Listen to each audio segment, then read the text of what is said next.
don't know if there's anyone here joining by Zoom from the AFT, Local 1493. If so, please use the raise your hand feature of Zoom. Mr. President, I believe Katharine Harer. All right. Yeah, I'm promoting her to panelist.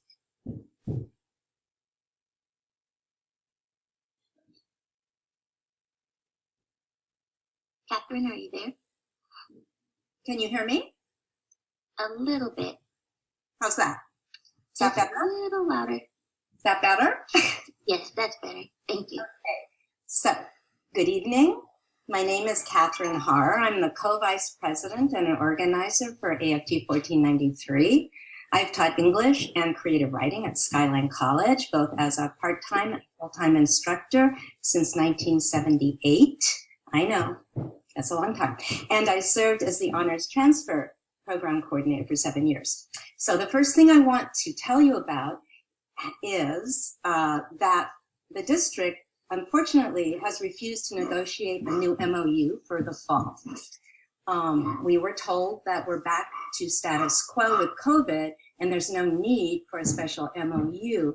However, we still have legal requirements like having to be in isolation if we become ill, and not having an MOU means there will be no guidance for administrators or faculty or staff.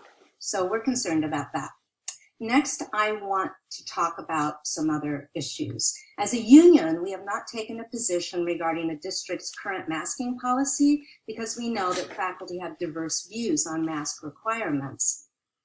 However, we're trying our best to support faculty who've expressed concerns for themselves, their families, and their students, given the change in masking requirements, as well as other changes that the district may be contemplating. So we want to communicate a few of the most pressing concerns from our members to you tonight. The first one is centered on the accommodations process for faculty going forward. Some faculty have received accommodations in past semesters, but now that the county is in the green and masking is no longer required in indoor spaces, there will be other faculty members who will need to request an accommodation. They may have experienced changes in their health or in a family member's health, which necessitate an accommodation, especially now that masks aren't required.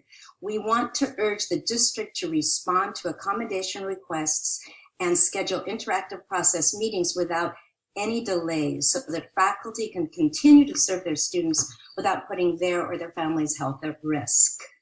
That's the first concern. The second, which is related, is that faculty have brought to us that they're concerned that immunocompromised individuals would like to be able to request that students wear masks in classrooms and office spaces.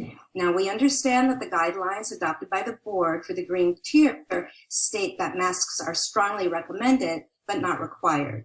In cases where a faculty member is teaching in person and has an immunocompromised condition, a common sense safety measure would be to allow the faculty member to request students to wear masks when in their classrooms or their offices. The next one, at the July CSM Safety Committee meeting, it was announced that contact tracing will end this fall except for clusters required by Cal OSHA, and students and employees will instead be asked to do self-tracing through FormStack as a way to contact everyone they may have exposed to the virus. So the burden will fall entirely on the student or the employee to carry this out, and we sincerely hope the district will support this process for faculty and students. The next, communication about COVID provisions and expectations to faculty, staff, and students has been and continues, sadly, to be inconsistent and sometimes confusing. A recent example is a message that came out from Skyline Shines on August 19th that stated, quote, San Mateo County's current level is high and face masks are required indoors while in any SMCCCD facility. By that date, August 19th, the county was already in the green tier. So that's misinformation and that's confusing.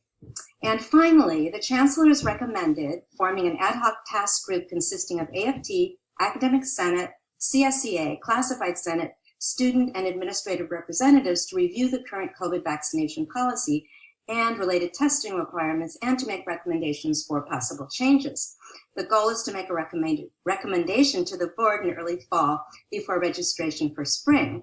We commend the Chancellor for suggesting this collaborative approach, and we look forward to participating in the task group.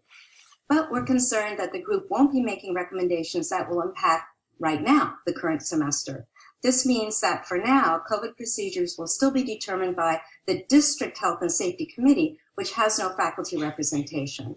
We want to make sure that faculty, staff, students, and all stakeholders have a clear voice and the potential to impact procedures that will affect everyone's safety this semester.